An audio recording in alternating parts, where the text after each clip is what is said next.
¿Cómo está mi querido Mauro? Buenas noches. Querido Nelson, ¿cómo estás? Muy buenas noches. Un saludo cordial para ti y por supuesto para todos nuestros amigos y amigas. ¿Cómo vamos? Aquí, hermano, trabajando full. Ya jueves, ya estamos ya sintiendo el viernes. La gente se pone bastante intensa, interesante. Y ahí vamos, ahí vamos. ¿Cómo están por allá ustedes? En Quito. Todo bien, todo tranquilo, todo en orden. Viendo igual las novedades del país. Me imagino que por allá ya están esperando su viernes de karaoke. No, ya lo dejamos para el próximo año. Ahorita estamos organizando el show de comedia que es el día sábado. Así que el día sábado. Ya, muy bien. Invite a la gente a que compre el boleto, Mauro. Pero por favor, usted tiene faltaba audiencia. más. Por favor, faltaba más. Tenemos que apoyar a nuestro amigo Nelson, así que échenle ahí, compren los boletos para que disfruten de un gran espectáculo, de una sátira política como No, no va a haber política, no va a haber política. No, no va a haber política. Es de Navidad. Bueno, entonces, ¿va a ser de Grinch o de qué No, va a normal, ser? normal. Pero cero Ya, muy política, bien. Así cero que, pero política. bueno, lo importante es que colaboren, que contribuyan, porque el artista vive de eso, pues del apoyo del público. Así que un llamado para todos nuestros amigos y amigas para que por favor colaboren con Nelson. De verdad, hay que apoyarlo. Gracias, gracias, Mauro. Por acá ya salió uno, yo voy a esperar a la reventa. Oye, estos pobres desgraciados. Apoya al arte, apoya. Lo que pasa es que yo hago el show vía streaming, yo no lo hago presencial. Yo voy a hacer presenciales ya el próximo año que pueda, pero lo mío es streaming para que la gente pueda comprar. Yo no sé cómo este man va a hacer reventa. Es demasiada la gente caretuca. Muy bien. Capaz va a hackear, no sé, alguna No creo, no creo. Bueno, aunque todo lo pueden hacer. Ya la gente es el colmo, en vez de apoyar. Pero bueno, Mauro, vamos a temas nacionales. Yo quisiera consultarte, antes de ir a los que tengo anotado, porque salen cosas, ¿no? ¿Cuál es tu criterio acerca de la prelibertad que se le otorgó a Junior y que justamente saliendo lo balearon? Yo hacía un poco la referencia, aunque tú ya nos habías dicho que la salida de Glass no estaba tan fortalecida y que realmente lo que el Glass necesita es la prelibertad. Pero yo hice el comentario de, vea como el gobierno de Lazo da el informe favorable para que Junior se vaya y a Glass le manda todo el gobierno para que no salga. Mira, Nelson, creo que aquí hay una pista que a uno le genera demasiada sospecha. Perdón si empiezo a lanzar hipótesis demasiado finas o demasiado crudas, pero a uno sí le sorprende que, por un lado, el gobierno nacional, en ejercicio legítimo del uso de la violencia, del uso de la fuerza, persiga a una de las bandas criminales de este país como son los Lobos. Y está bien que lo haga, claro. ¿sí? Porque hay que hacer uso legítimo, proporcional, racional y en ciertos casos uso letal de la fuerza cuando las circunstancias así lo ameriten. Por supuesto. En contra de estas bandas del crimen transnacional y del crimen organizado. Pero lo que a uno le llama poderosamente la atención es que inmediatamente que empiezan a agarrar a varios de los capos de esta banda, automáticamente otros jueces ordenen la libertad de líderes, en cambio, que están vinculados, por ejemplo, con los choneros. Entonces, cuando uno sabe bien que son bandas que están enfrentadas, que están en conflicto permanente, que se disputan territorios, que se disputan el control de las cárceles. Entonces ahí a uno le generan una serie de sospechas. ¿Por qué son extremadamente duros? Que repito, hay que serlo con estas bandas, pero ¿por qué solo con unas y con otras son tan flexibles? Entonces, claro, digo, o sea, no quisiera pensar escenas de terror o de contubernio con el propio gobierno, pero sí es pues bastante sospechoso, porque además, y con esto cierro, algo que tú bien mencionabas, para poder otorgar la prelibertad, no tengo claro si es que lo que le otorgaron fue la prelibertad o bajo qué figura es lo que se dio. Ya, si es que es la prelibertad, significa entonces que la propia SNAI entregó un informe. Claro. Que el propio director de la cárcel indica que ha sido un PPL ejemplar, que ha cumplido con todos los requisitos, que el propio Ministerio del Interior, porque antes era el Ministerio de Gobierno, que ahora el Ministerio del Interior igual certifica este informe. Por eso es que en su momento, y mira que en la propia posta, porque si es que uno lo dice, capaz van a decir, no, es que como estos manes con Nelson y Mauro son muy izquierdosos, por eso dicen esto. No, no. La Posta en algún momento sacó a la luz a través de Anderson Boscan que el informe que sirvió para que en su momento salga Rasquiña, hace algunos años atrás, me parece que en el año 2019, fue firmado el informe del director nacional del SNAI en ese momento por el hermano del propio Patricio Carrillo, Así que es. había sido coronel en servicio pasivo.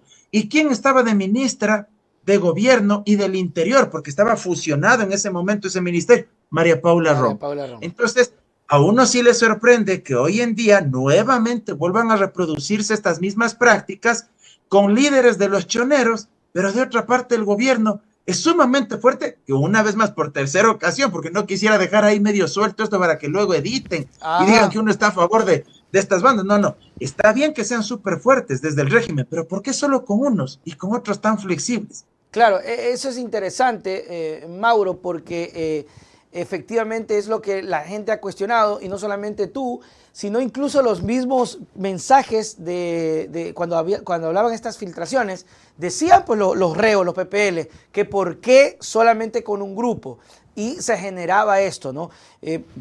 Sin necesidad de que se complete, la gente es súper pilas y sabe que las cosas se están dando de esa manera. Es más, Mauro, para complementar el tema, lo que acaba de decir Michael Fitzpatrick, que critica cómo la justicia en el país está a favor del narcotráfico y de quienes lavan el dinero. Fue un jalón de orejas al gobierno de Lazo. Como en su momento mencionaron el tema de los Lo narcogenerales, repitió. y que quedó ahí, enterrado, oculto, nadie ha dicho más nada, simplemente el gobierno nacional utiliza esto como cortinas de humo o como estrategias de bandera falsa, a veces se denominan los conflictos armados, es decir, se inventan ciertas Ajá. historias para luego justificar determinadas decisiones políticas. Ahí quedó lo de los narcogenerales. Nunca se investigó, nunca se sacó una lista a la luz, nunca se presentaron pruebas, pero la embajada norteamericana ya lo dijo. Y Sí, sí, ahora sí, sí. nuevamente este tipo de declaraciones. Ahora, hay que reconocer que lamentablemente varios operadores de justicia, jueces, juezas, fiscales de nuestro país, lamentablemente están cooptados por el crimen organizado. Sí. Y eso es lamentable. Lo que sí no se puede hacer es generalizar y decir que todos están cooptados, porque yo creo que hay buenos operadores de justicia y hay buenos servidores judiciales que hacen su trabajo con honestidad, con transparencia, con responsabilidad. Pero aquí también hay que mencionar otro elemento. ¿Por qué muchos de ellos toman este tipo de decisiones que no se ajustan precisamente a derecho? Porque no tienen garantías Ujú. para proteger su vida, la de su familia. Muchos de ellos no necesariamente es que se han dejado cooptar producto del dinero ilícito, No les ha producto de tocado la de otra. corrupción. Exacto, Ujú. pero muchos de ellos terminan fallando como fallan en estos procesos porque se ven entre la espada y la pared, porque el Estado no les protege. No hay garantías de que si resuelven ajustados a derecho, estos líderes del narcotráfico no acaben con su vida. Mira lo que le pasó al fiscal de Guayaquil, se me va el apellido este momento, no recuerdo, al que le mataron 8 de la mañana, día laborable, en la entrada de la Claro. fiscalía.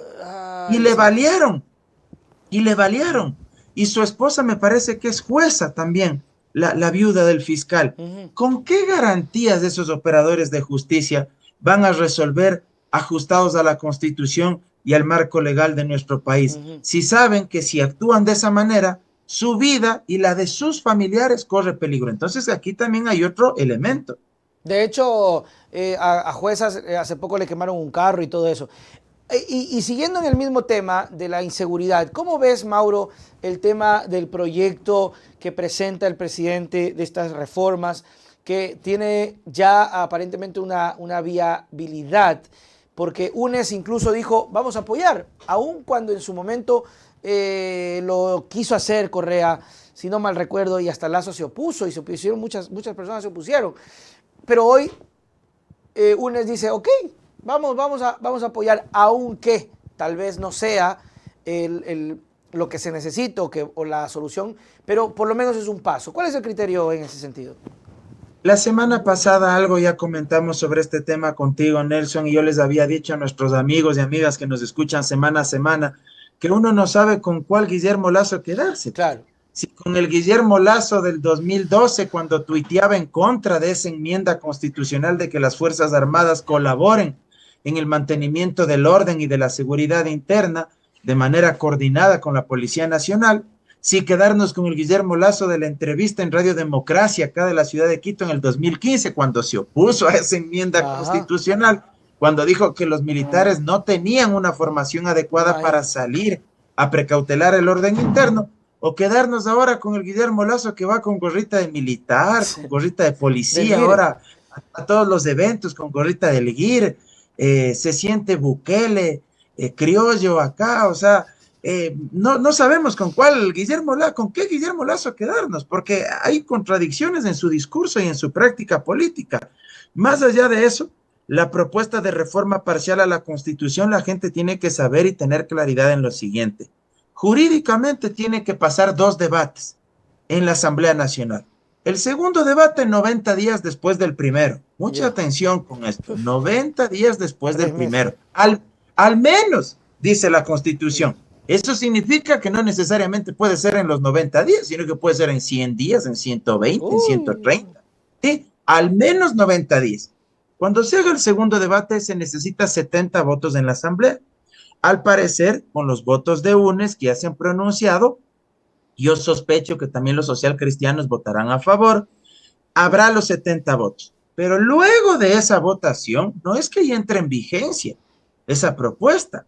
Tiene que convocarse a un referéndum ratificatorio para que la gente se pronuncie en las urnas diciendo sí o no a esa propuesta que se ha aprobado en la Asamblea. Y ahí yo pregunto, ¿se van a gastar 40, 50 millones de dólares solo por una pregunta? Porque, ojo, este rato cuesta aproximadamente 18 millones de dólares la consulta, pero es porque lo hacen de manera conjunta con las seccionales y con las elecciones del Consejo de Participación Ciudadana. Entonces es un solo gasto de miembros de las juntas receptoras del voto, coordinadores de recinto, capacitadores del CNE, los servidores que se contratan en el Tribunal Contencioso Electoral, lo que se paga a la fuerza pública, militares, policías, refrigerios, movilización, etcétera. Impresión de papeletas al Instituto Geográfico Militar, en fin, a esos montos que ya estaban asignados para las seccionales, se agrega la papeleta del Consejo de Participación Ciudadana y las papeletas, el costo de la consulta popular. Entonces, digamos, no es un monto tan exorbitante, pero si tú haces una elección por separado, por fuera, obviamente eso te va a costar bajito unos 45 a 50 millones de dólares por una pregunta. Por una pregunta en el gobierno del encuentro, que es el gobierno de la austeridad absoluta, del austericidio económico. El austericidio económico, ¿se van a gastar eso? Entonces, yo no sé hasta qué punto el gobierno esté consciente de lo que pretende hacer y que nuevamente, unos 3 meses después de las elecciones de febrero, otra vez se convoque a la gente a las urnas por esa pregunta. Pero en el fondo, esa es la salida, que los militares salgan a coordinar acciones con la policía. En términos ya de política pública, esa no es la salida. De forma reiterada hemos dicho aquí en este espacio, Nelson, que hay que quitarle tejido y base social al crimen organizado. ¿Y cuál es la mejor manera de quitarle tejido social? Trabajo, salud pública, educación pública, recuperar los espacios públicos de manera coordinada con los municipios. En vez de estar peleando con las alcaldesas como Cintia Viteri en Guayaquil, coordinen acciones, ejecuten política pública, deporte, cultura, acceso a la lectura, ocupación del tiempo libre, talleres, porque hay muchos chicos, mucha gente que no necesariamente quiere ir a la universidad. Así es. Sino que hay muchos chicos que, por ejemplo, quieren aprender artes, oficios, en talleres artesanales, talleres de metalmecánica, sastrería, ¿sí? Y una serie de actividades que también dinamizan la economía, porque no es que necesariamente alguien tiene que obtener un título profesional para ser productivo. Esos talleres se los puede coordinar con el SECAP, que es organismo gubernamental, con los municipios, con el mismo Ministerio de Educación. Eso es lo fundamental. Saldrán los militares, algo disuadirán en un primer momento, pero si la gente sigue viviendo en condiciones de pobreza y extrema pobreza, la delincuencia y la tasa de criminalidad no se reducirá, por más que saquen pueden sacar hasta la Guardia Civil de España. Porque Pueden seguirá sacar, habiendo más y más chicos. sí, En 5 años, exacto, Mauro, en a los 5 años, marines norteamericanos, a quien quieran traer, no servirá de nada, de claro, verdad. sí, porque en 5 años, parece mentira, pero ya hay nuevos elementos para reclutar. O sea, un muchacho de 10 años, en 5 ya tiene 15 y es fácil de captar de las bandas. Ya les enseñan a manejar armas, enseñan a disparar. Y entonces lo que tú dices es la solución, pero el gobierno no entiendo por qué no lo capta. Es decir, para romper un poco de raíz el tema es darles a estos sectores la posibilidad de días mejores, ¿no? Y que no sea solamente el hecho de querer estar en una banda criminal los días mejores. Mira, Nelson, les guste o no reconocer, pero hay que mencionar algo. ¿Cuántos años fueron del gobierno de Moreno? 4 años 4. de desmantelamiento del Estado. No, 5, 5, Año, 5. no, pues No, Moreno, 4 años. O le pero, estás sumando el de Lazo para hacerle una sola. no, pero hubo una Porque alcaldía que porque al se hizo final, 5 años. porque al final son lo mismo, ¿no? Pero Claro, no, 4 años. ya. 4 años del de Moreno. Hubo alcaldías que duraron 5 años, Ajá, producto de la transición cuando se aprobó la Constitución de Montecristi del año 2008, ¿sí? ok. Entonces hubo 2 periodos consecutivos que duraron 5 años para que no coincida con las elecciones Exactamente, generales, eso pero es. eran Ahí me los gobiernos confundí. autónomos descentralizados. Casi me agarras en curva, hermano. Sí, sí, sí, eso Pero era. Moreno, 4 años, ¿ya? Lazo, año y medio. Son 5 años y medio, casi 6 años. Hoy por hoy tenemos sicarios de 15, 16, 17 Sí, sí, sí. años. Adolescentes, niños sicarios. ¿Cuántos años tenían cuando empezó el desmantelamiento del Estado con estos prácticamente 6 años donde el Estado no se ha preocupado de dar salud, educación pública, Esa deporte, es la raíz, cultura? 10 años. Mira tú, aunque no les guste reconocer, pero Ujú. el desmantelamiento del Estado, el desmontar el estado de bienestar, el estado social, que se les guste o no aceptar, que sí se implementó, porque esas fueron de las cuestiones muy positivas que existieron en la época del expresidente Correa, Claro, no se puede porque negar se eso. mejoraron las condiciones de vida de la gente. Aproximadamente 2,5 millones de personas salieron de la pobreza y de la extrema pobreza. Informes del Banco Mundial, hasta el FMI tuvo que reconocer en determinado momento los éxitos que en materia de política social existieron. Todo eso se desmanteló durante los últimos prácticamente 6 años. Cuando empieza el desmantelamiento del Estado social, había hoy adolescentes en esa época, eran niños de Ujú. 10 años, de 9 años. Hoy, ¿cuántos años tienen? 15 años, 16 años, 17 años. Esa generación se perdió como resultado del desmantelamiento del Estado social. Y hoy, esos adolescentes que antes fueron niños y que sí tenían oportunidades, se ven abocados a entregarse a los brazos del crimen organizado. Y la gran salida para algunos, ¿no?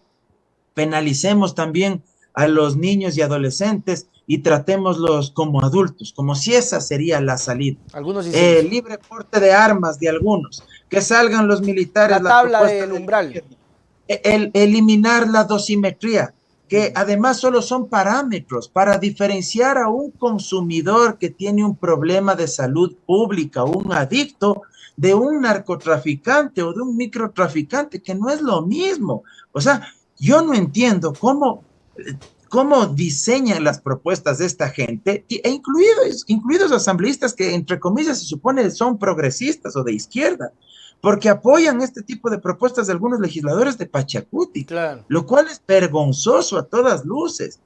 Hay casos exitosos de países donde incluso se han legalizado el consumo de determinadas drogas, como Portugal, y donde el tema de la criminalidad, del hacinamiento, las enfermedades de transmisión sexual como el VIH han disminuido notablemente, porque el problema de las adicciones es un problema de salud pública.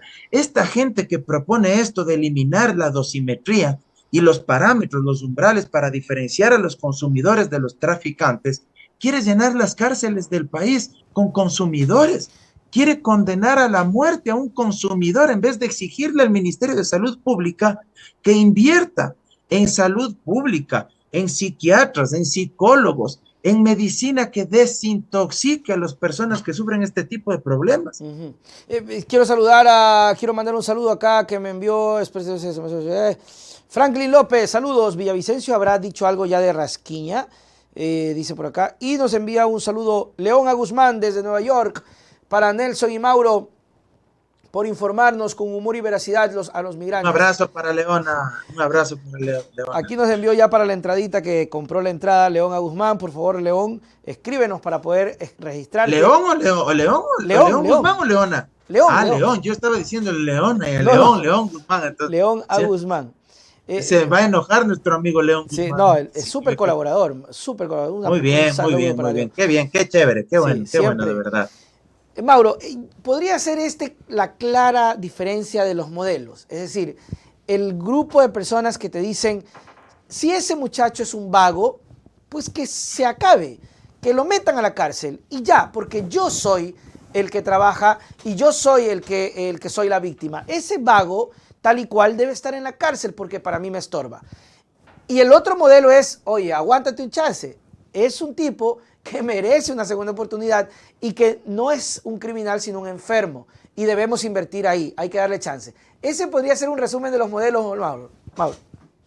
Mira, Nelson, algunas personas en este país y gente que está en el actual gobierno, los ultralibertarios, piensan primero que la pobreza es una elección de vida. Es decir, que el que nació pobre fue porque decidió nacer pobre. Lo cual es absolutamente estúpido desde cualquier punto de vista, perdón que sea así de frontal y de directo. ¿Y por qué es tan estúpido y tan tonto esto? Porque nadie escoge pues dónde nacer. Así es. El hecho de que nazcamos en determinadas familias es un acto del azar, del destino. Si tú quieres desde un punto de vista religioso, creyente, es una decisión incluso del creador. Si no eres creyente, es un azar del destino, pues es suerte. Unos nacen en determinadas familias de clase media, otros en familias acomodadas y la gran mayoría, lamentablemente, en familias de escasos recursos económicos. Entonces, la pobreza no es una elección de vida, como muchos piensan. Este es pobre porque quiere, el pobre es pobre porque quiere. No. Primera cuestión que hay que desmitificar. Segundo, hay muchos estudios de expertos, de economistas a nivel global. Stiglitz, Premio Nobel de Economía, Paul Krugman y otros más, que sostienen a base de estudios, de investigaciones, que la gente que nace pobre o en la extrema pobreza, por más esfuerzo que haga, escúchame bien, por más esfuerzo que haga, terminará su vida siendo pobre. Aunque trabaje 12, 14, 16 horas diarias, aunque se levante todos los días a las 4 de la mañana. Y esto no lo digo con el afán de desmotivar a la gente de escasos recursos económicos. Lo que quiero es sensibilizar de cuánto influye determinadas circunstancias o condiciones de vida. Y en cambio, estos mismos estudios demuestran que quienes nacen con muchos privilegios económicos, bien por ellos, qué suerte que hayan nacido en esos entornos. No estoy juzgando, qué suerte que hayan nacido en esos entornos. Por más que tomen malas decisiones en su vida, terminarán igual siendo ricos.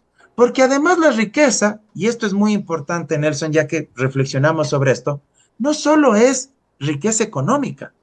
La riqueza también es tener contactos en la sociedad, en el mundo empresarial, en el sector público. Y eso también es un capital que te permite crecer o escalar, tener movilidad social.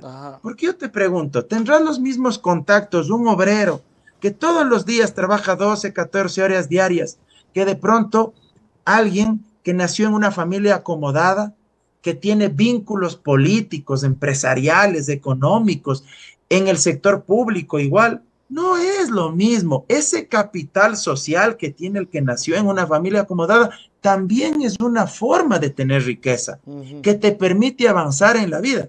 El que nace con muchas limitaciones no tiene esos mismos vínculos. Entonces la riqueza no solo es material, sino también es un capital social, simbólico, que te permite crecer. Y de ahí podríamos desarrollar otras cuestiones, ¿no? La pobreza también está racializada. Si aparte de ser pobre, eres negro, afroecuatoriano, o montubio, o indígena, peor todavía. Y no por victimizar a esos sectores, porque a veces algunos dicen, ay, es que el Mauro, pobrecito. No. Es una realidad.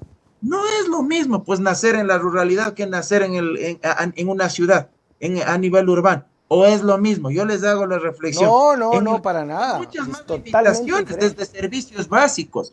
No hay alcantarillado, no hay agua potable, no hay baterías sanitarias, a veces hay solo pozos sépticos, Ujú. hay agua entubada, no hay recolección de basura, o sea, hay muchas limitaciones. Fíjate tú cómo todo el entorno cambia y esto a veces desde el gobierno no se entiende y muchos sectores de nuestra sociedad piensan que la mano dura es la solución. Entonces criminalicemos a los Claro. consumidores, criminalicemos la pobreza, porque eso es en el fondo.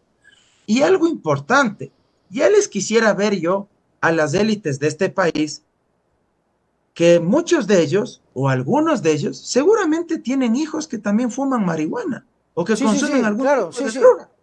Ya quisiera ver yo qué hicieran ellos cuando los hijos de las élites se vayan presos si es que se elimina la dosimetría para diferenciar a un consumidor de un narcotraficante. Ya quisiera ver yo si es que ellos aplaudirían que a su hijo de clase alta le encierren por el hecho de tener un problema de adicción, un No, problema de es salud que para pública. eso ya no va, ahí están siendo injustos. Entonces, Claro. mira tú, cómo ellos incluso se podrían estar haciendo un harakiri, aunque también aquí hay que decir otra No, cosa, ahí ¿no? la No es justicia. lo mismo un consumidor, un adicto de un barrio de estrato popular, un pobre hombre que es considerado un marginal de la sociedad para las élites, que alguien que en cambio pertenece a las familias acomodadas, porque capaz que si le detienen con una dosis para consumo personal y si es que le quieren procesar, ahí nomás ya hay una ventaja enorme. Él Ujú. va a tener abogados que le defiendan. El otro probablemente ni siquiera tenga para contratar un abogado y tenga que recurrir a la Defensoría Pública. Y ahí Entonces, quedará. fíjate tú cómo las diferencias juegan mucho en Porque, esto. Y Mauro, por ahí, muchos creen que el marihuano es el pobre nomás, ¿no? no es así. De hecho, la lógica del multimillonario narcotraficante debe ser la venta masiva de la gente que paga bien por el material. Es decir, Pero por ¿cómo se vuelve supuesto, millonario el Chapo Guzmán con este pobre tipo que está fumando en la esquina?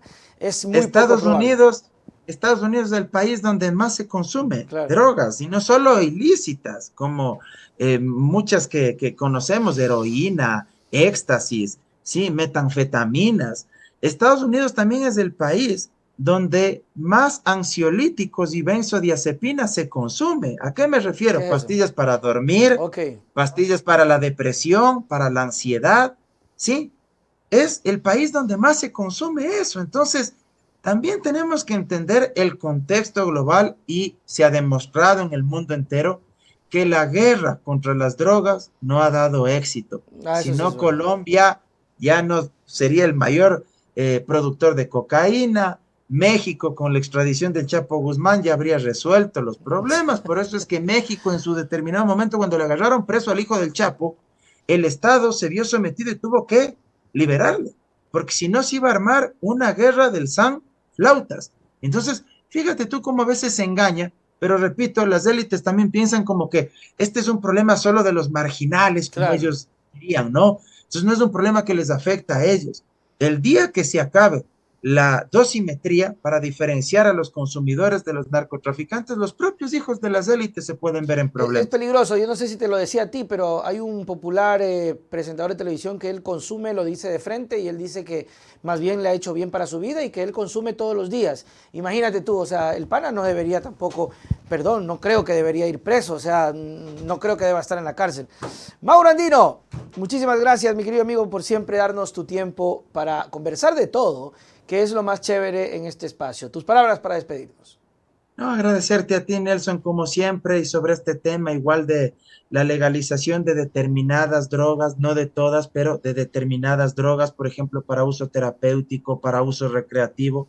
Hay países donde ya se lo ha hecho, Ujú. Uruguay es uno de ellos, en México, en algunos estados igual, hay otras partes de Europa, en fin, la guerra contra las drogas, la mano dura, no ha dado resultado. Lo que se necesita es educación, salud, deporte, cultura, para evitar que los chicos consuman. no meterlos a la cárcel y tratarlos como delincuentes. Abrazo enorme para todos y que me sigan en mis redes sociales, @MauroAndino en Twitter, Mauro Cabezón Andino en Instagram, en TikTok, mi página de Facebook, denle un like, Mauro Andino Espinosa, y por supuesto para hacer una comunidad más grande y poder seguirnos mutuamente. Abrazo enorme, querido Nelson, un saludo y un abrazo para todos. Chao, chao, nos vemos.